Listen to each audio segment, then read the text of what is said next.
एक व्यक्ति हैं राजू सविता जी, जिन्होंने कहा था कि आज की इस दुनिया में, इस धरती पर कहीं कोई परमात्मा नहीं है। जितने लोग ये परमात्मा बन रहे हैं, ढोंग पाखंड फैला रहे हैं, वो सब लोग जो है ना अपना पेट पालने के लिए व्यापार कर रहे हैं, पैसा कमा रहे हैं। राजू जी के जीवन में एक ऐसा चमत्कार हो गया, तब उनको एहसास हुआ कि नारायण साकार हरि जी सच में वह परमात्मा हैं, कोई ढोंगी पाखंडी नहीं है।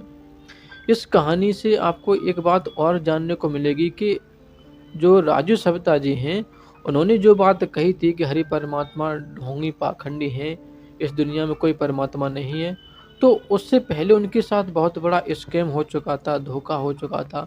तो इसलिए वह हर किसी को, हर बाबाओं को, हर व्यक्ति को, हर भगवान को मतलब वह नहीं मानने लगे। अब वह इनके मतलब दिल से इच्छा निकल गई थी, इस दुनिया में कोई भगवान नहीं है, कोई बाबा नहीं है, कुछ नहीं है, सब ढोंग पाखंड लोग फैलाते हैं और सिर्फ और सिर्फ अपना पेट पाल रहे हैं और लोगों को बेवकूफ़ बना रहे हैं, लोगों को जो है ना उनकी जेब को खाली कर रहे हैं। आखिर हुआ क्या था राजू सविता जी के साथ, चलो आपको राजू को पूरी कहानी बताते हैं। अक्सर करके आपको आजकल ऐसे बाबा मिल जाते हैं, जगह जगह नुक्कड़ पर बैठे हुए मिल जाते हैं और दावा करते हैं कि मैं आपकी खोई चीज़ को वापस दिला दूंगा, मैं आपकी जो है ना सारी इच्छाओं को पूर्ण करवा दूंगा, मैं आपके घर में धन की वर्षा करवा दूंगा। ऐसे ऐसे बाबा मिलते हैं, मैं आपकी भूत प्रेत को जो है घर से ख़त्म कर दूंगा। तो ऐसा ही हुआ था राजू जी के साथ। एक दिन की बात है, जब राजू जी अपने घर पर बैठे हुए थे, जब वह हरि परमात्मा के सत्य के साथ में नहीं जाते थे, उस समय की बात है। तो खाना पीना खा कर के घर पर बैठे हुए थे और दिन के तकरीबन 1 के समथिंग बज रहा था। उसी दरमियान उनके दरवाजे पर एक बाबा आता है, जिसकी उम्र लगभग 26 से 27 साल होगी और हाथ में कमंडल लिए है और उसमें एक शनिदेव की मूर्ति रखी है और उसमें सरसों का ऑयल डला है उसी कमंडल में, और बगल में एक झोली है और उसमें आटा कुछ डला है। तो उनके दरवाजे पर आकर के बैठ जाता है और कहता है कि बच्चा, लगता है कि तू बहुत दुख में जी रहा है, अभी तेरे ऊपर बहुत कष्ट है और तुझे जो है ना आज तक कुछ ऐसा हासिल नहीं हो पाया जिससे तू अपना जीवन को जो है ना एक अच्छी तरीके से जी सके। तेरे जीवन में कष्ट ही कष्ट है। तो हालांकि जो राजू सविता जी थे वह पढ़े लिखे थे, पोस्ट ग्रेजुएट थे, लेकिन फिर भी वह नहीं समझ पा रहे थे आखिर उनके जीवन में हो क्या रहा था। दरअसल वह नौकरी की तलाश में थे और उनको नौकरी नहीं मिल रही थी, तो उस वजह से वह स्ट्रेस में रहते थे और उनको नौकरी न मिलने की वजह से वह बहुत ही डिप्रेशन में जा रहे थे। तो वह बाबा ने ये सब बातें बताई कि कहा, तुम्हारे घर में बहुत जो है ना कलेश रहता है, आपके जो है ना परिवार में जो आपके बुजुर्ग लोग हैं जो चले गए थे, आपके परिवार के लोग वो रूठे हुए हैं, उनको मनाना पड़ेगा। बहुत जल्द ही तेरे साथ बहुत बड़ा कष्ट होने वाला है, तो उस कष्ट से अगर तू बचना चाहता है तो तुझे कुछ ना कुछ उपाय करना पड़ेगा, क्योंकि तेरे ऊपर बहुत बड़ा कष्ट आने वाला है।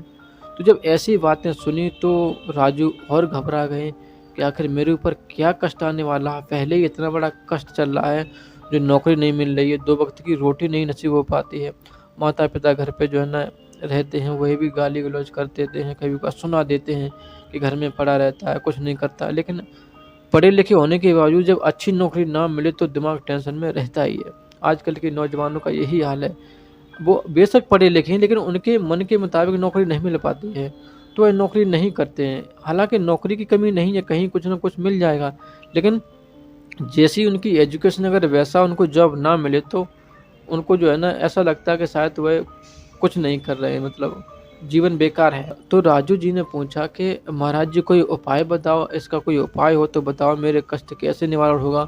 मैं जो है ना नौकरी की तलाश में भटक रहा हूँ, नौकरी नहीं मिल रही है और मेरे साथ बहुत से आज दिन तक बाबा आए, कुछ ने कहा ऐसा करो, कुछ ने कहा ऐसा करो। आज आप पहली बार मुझे लग रहे हो कि शायद आप जो कह रहे हो और आपकी बातों से मुझे ऐसा लगा कि शायद आप मेरे कष्टों का निवारण कर देंगे, आप मेरे कष्टों को हर लेंगे। तो ये बाबा को थोड़ा और जो है ना साहस मिला, तो उसने और जो है ना बढ़ चढ़ के बात कही कि टेंशन न ले बच्चा, तेरा ये सारा काम बहुत जल्द हो जाएगा और जो मैं उपाय बताऊंगा अगर वो उपाय तू कर लेगा ना तो तेरी जल्द ही नौकरी लग जाएगी और खुशमय तेरा जीवन हो जाएगा। राजू बहुत प्रसन्न हो रहे थे, तो उन्होंने कहा ठीक है महाराज जी, आप उपाय बताइए, हम उस उपाय को करेंगे। तो उस बाबा ने कहा कि देखो उपाय ज़्यादा कठिन नहीं है, लेकिन थोड़ा खर्चा होगा, अगर आप खर्चा उठा सकते हो तो बताओ, नहीं तो मैं क्यों बताऊँ। तो राजू जी ने कहा ठीक है, आप बताओ खर्चा कितना होगा, मैं खर्चा करने के लिए तैयार हूँ, लेकिन मेरे घर के कलह क्लेश मिटने चाहिए। तो उस बाबा ने कहा ठीक है, तुम्हारे साथ जो है ना जितने भी कष्ट हैं वो उन कष्टों का हम निवारण कर देंगे। तो आपको जो है ना एक जोड़ी कपड़ा आपको दान करना है और 1000 रुपये उसी कपड़े के साथ में रखना है और वो आप मुझे दे दीजिए। तो मैं जाकर के गंगा जी के किनारे हवन करूँगा, उन 1000 रुपये से कुछ सामान लाऊँगा, हवन कर दूँगा और ये कपड़े जो है ना दान कर दूँगा। तो आपके सारे कष्ट जो है ना ख़त्म हो जाएँगे और आपका जीवन एक तरीके से नई दिशा की ओर चलेगा और आपकी गाड़ी जो है ना एकदम फर्राटे से दौड़ेगी। तो राजू जी को लगा कि चलो 1000 रुपये की तो बात है, आज दिन तक हमने जो है ना दसों 1000 रुपये खर्च कर दिया बाबाओं के चक्कर में, तो वहाँ कुछ नहीं फ़ायदा हुआ। चलो 1000 रुपये और देख लेते हैं और आजमा लेते हैं, शायद ठीक हो जाए, हमारे घर के कलह जो है ना वो ठीक हो जाए। राजू जी ने उनको जो है ना 1000 रुपये और एक जोड़ी कपड़ा दान कर दिया और फिर वह बाबा वहाँ से चले जाते हैं। जब वह बाबा वहाँ से चले जाते हैं तो बाद में पता लगता है कि राजू जी के गाँव से ही और लगभग 7 लोगों के साथ ऐसा ही हुआ। वह बाबा जो है ना आया था तो गाँव के और 7 लोगों के साथ भी यही स्कैम करके चला गया। लोगों के से किसी से 500 लिए, किसी से 1000 लिए तो किसी से 200 लिए, लेकिन पैसे सबसे लिए कपड़े लेकर के और थोड़ा बहुत जो सरसों का तेल लिया और शनिदेव के नाम से जो है ना लोगों को ऐसा करके वह वहाँ से पैसे लेकर के चला गया और आज दिन तक वह उस गाँव में कभी वापस नहीं आया। तो फिर राजू समझ गए कि ये फिर से उनके साथ धोखा हो गया, ऐसा जीवन में कुछ नहीं है। अगर ऐसा सच में होता तो शायद ये जो बाबा आज दिन तक मेरे साथ ऐसा करते रहे, मेरी इच्छाओं को जो है ना कहते रहें कि आपकी इच्छा पूर्ण होगी, तो उनमें भी तो कोई ना कोई ऐसी बात होती तो अब तक हो जाती। लेकिन शायद इस बार फिर से मेरे साथ धोखाधड़ी हो गया है। चलो आज के बाद कभी भी मैं किसी बाबा को चुटकी भर आटा तलक नहीं दूँगा, चाहे कितना भी कैसा भी बाबा आए, मैं उसको कभी कुछ नहीं दूँगा। क्योंकि ये सब जो है ना धोखाधड़ी के लाइन में लगे हुए हैं, लोगों के साथ स्कैम करते हैं, धोखा करते हैं और उसी से अपना पेट पाल रहे हैं। लोगों के साथ क्या हो रहा है, क्या नहीं हो रहा है, लोग कैसे उनको रुपए करके देते हैं, कहाँ से उठा कर के लाते हैं, वो तो लोगों को ही पता होगा, लेकिन इन लोगों को कुछ फ़र्क पड़ने वाला नहीं है। और तब से फिर राजू जी ने किसी भी बाबा को मतलब मानना छोड़ दिया है और ना ही अब वह भगवान पर विश्वास करते हैं। कहते हैं कि भगवान भी कहीं नहीं, अगर भगवान होता तो मैंने इतनी सेवा करी, उनकी इतनी पूजा करी तो उनका आशीर्वाद ज़रूर मिलता मुझे भगवान का, लेकिन नहीं मिला। और फिर तब से उसने जो है ना राजू ने सब कुछ त्याग दिया। तो एक दिन की बात है, वह घर पर ही बैठे थे तो एक व्यक्ति और उनके गाँव का उनसे बात करता हुआ बोला कि राजू जी, मैं अगर एक बात कहूँ तो आप मानोगे, एक बार आप नारायण शाकाहारी जी के सत्य के साथ में जाकर के देखो, तो आपके ऊपर जो कष्ट है, आपको लगता है कि आपके साथ क्या हो रहा है, आपके घर में कलह है या फिर आपको कुछ अच्छा जॉब नहीं मिल रहा है, तो वो आपकी इच्छा पूरी हो जाएगी। तो राजू एकदम बोला, अरे भाई ऐसा हमें मत सिखा, न जाने कितने बाबा आज दिन तक आए हमारे सामने और किसी ने कुछ नहीं किया, हमने बहुत पूजा भी की भगवान की, तब कुछ फ़ायदा नहीं हुआ। तो तेरे ये जो तू जो परमात्मा इनको मानता है नारायण शाकाहारी जी, तो इनकी वजह से क्या हमारे कष्ट दूर हो जाएँगे? क्या हमें जो हम जीवन में पाना चाहते हैं वो मिल जाएगा? ऐसा नहीं हो सकता है, क्योंकि इस दुनिया में कोई ऐसा परमात्मा है ही नहीं, इस धरती पे है ही नहीं, जो लोगों को उनके कष्टों का निवारण कर सके, लोगों को नई दिशा दे सके।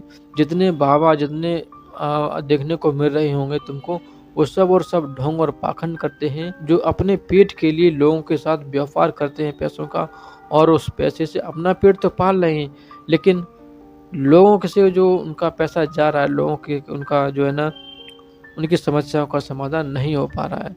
क्योंकि हमारे भारत देश के जो लोग हैं वो पढ़े लिखे कम हैं, शिक्षा की ओर कम जागरूक रहते हैं और इन्हीं ढोंग पाखंड और टोने टटकों की तरफ ज़्यादा जाते हैं, तो इसी वजह से लोग जो है ना कष्ट में ज़्यादा रहते हैं। मैंने वो सब छोड़ दिया, अब मुझे कहीं जाने की ज़रूरत नहीं है। तो उस व्यक्ति ने फिर कहा कि एक बार आप आज़मा के देख लो, अगर आप एक बार आज़माओगे तो मैं दावा करता हूँ कि तुम्हारे कष्ट ज़रूर निवारण हो जाएँगे। क्योंकि हमारी भी एक इच्छा थी, मनोकामना थी, वो हरि परमात्मा ने मेरी पूरी कर दी। तो तुम भी एक बार जाकर के तो देखो, इसमें कोई कि रुपया पैसा तो लग नहीं रहा, सिर्फ किराया भाड़ा है, वहाँ पर आपसे कुछ लिया नहीं जाएगा। तो फिर एक बार को राजू ने सोचा चलो एक बार देख लेते हैं कि शायद जब पैसा कुछ नहीं लग रहा है तो चलो आज़मा लेते हैं, शायद कुछ हो जाए। तो दर्शन ही कर लेते हैं, तो एक दिन फिर वह सत्य के साथ में पहुँच जाते हैं। तो फिर जब एक दिन सत्य के साथ में गए तो उनको फिर ऐसी लत लगी, ऐसा पता नहीं उनके ऊपर क्या हुआ कि वह फिर लगातार सत्य के साथ में जाने लगते हैं। और जो मन में इच्छा लेकर के गए, तो राजू बताते हैं कि वह उनकी इच्छा भी पूरी हो गई हरि परमात्मा के सत्य के साथ में जाने से।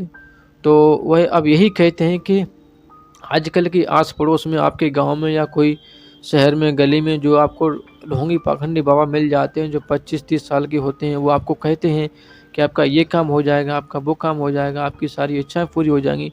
तो ऐसा कुछ नहीं है, वो सब ढोंग और पाखंड करते हैं और झूठ बोलते हैं। वो अपना सिर्फ पेट पाल रहे हैं, क्योंकि जब वह खुद पढ़े लिखे नहीं, उनको खुद शिक्षा की जानकारी नहीं है, तो वह आपको क्या जानकारी देंगे? क्या वो इन ढोंग पाखंड से आपको मनोकामना पूरी करवा सकते हैं क्या? आप बताओ, क्या वो आपकी नौकरी लगवा सकते हैं? बताइए, नहीं लगवा सकते हैं।